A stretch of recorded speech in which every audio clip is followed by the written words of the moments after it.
O Supremo Tribunal Federal vai decidir nesta quinta-feira se concede o habeas corpus preventivo solicitado pelo ex-presidente Lula e a prisão poderá ser decretada na segunda-feira. Ele foi condenado a 12 anos e 1 mês de prisão pelo Tribunal Regional Federal da 4ª Região, no caso que envolve o triplex do Guarujá. Mas a defesa pede que a detenção só aconteça depois do chamado trânsito em julgado, ou seja, quando estiverem esgotadas as possibilidades de recurso. O habeas corpus preventivo estava nas mãos do ministro Edson Fachin, que decidiu levar o caso para o plenário. A presidente do STF, ministra Carmen Lúcia, resistiu à ideia de incluir o tema na pauta, disse que não iria apequenar a corte, mas acabou cedendo à pressão dos colegas.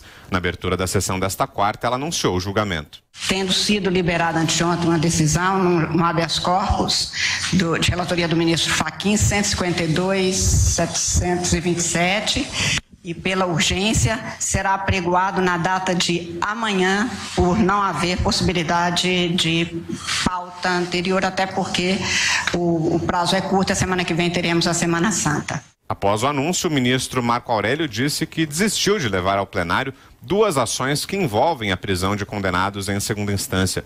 Ele deu um recado a Carmen Lúcia e afirmou que é preciso resolver o impasse em torno da questão. Quero deixar registrado que nós precisamos resolver, e vez por todas, um descompasso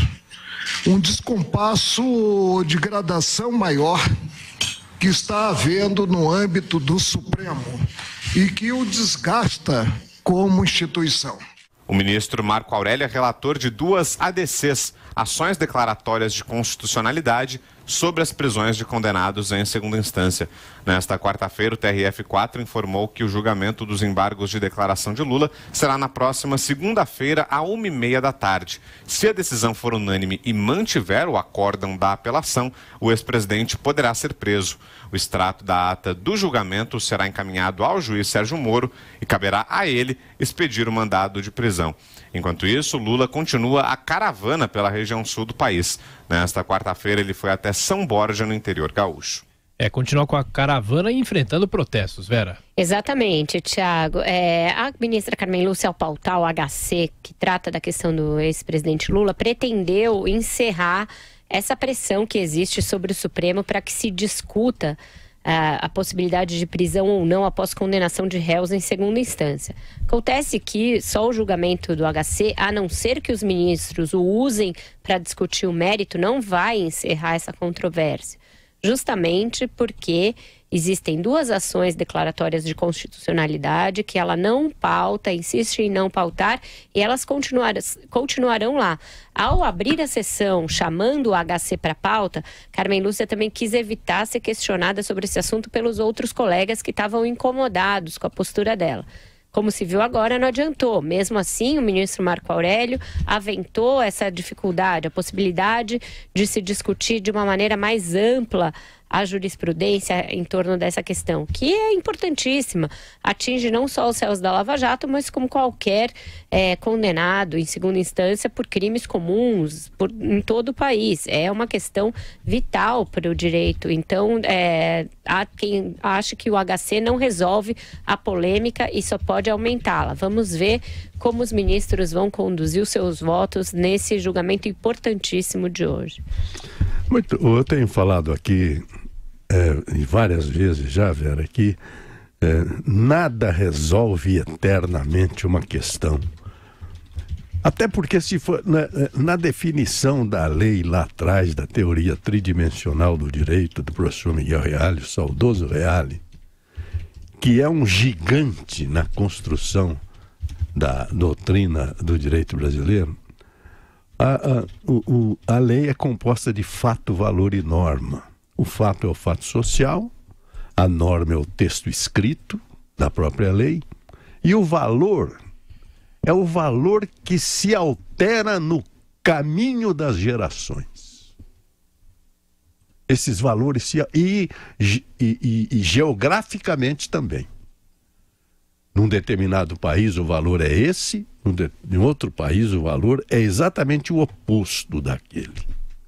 Então os valores se alteram. E à medida que os valores se alteram e a sociedade evolui ou muda, também a lei muda, porque mudou o valor. Mas não é só isso, não.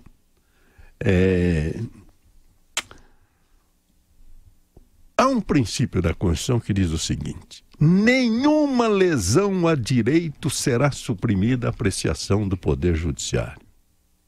Então, qualquer que seja a decisão do Supremo, amanhã, ou mesmo nas ADCs, nas ações diretas de constitucionalidade, se amanhã, daqui 5 anos, daqui 10 anos, daqui 50 anos, daqui 200 anos, alguém se sentir lesionado dentro desta Constituição, ele volta a levar o seu clamor para o tribunal.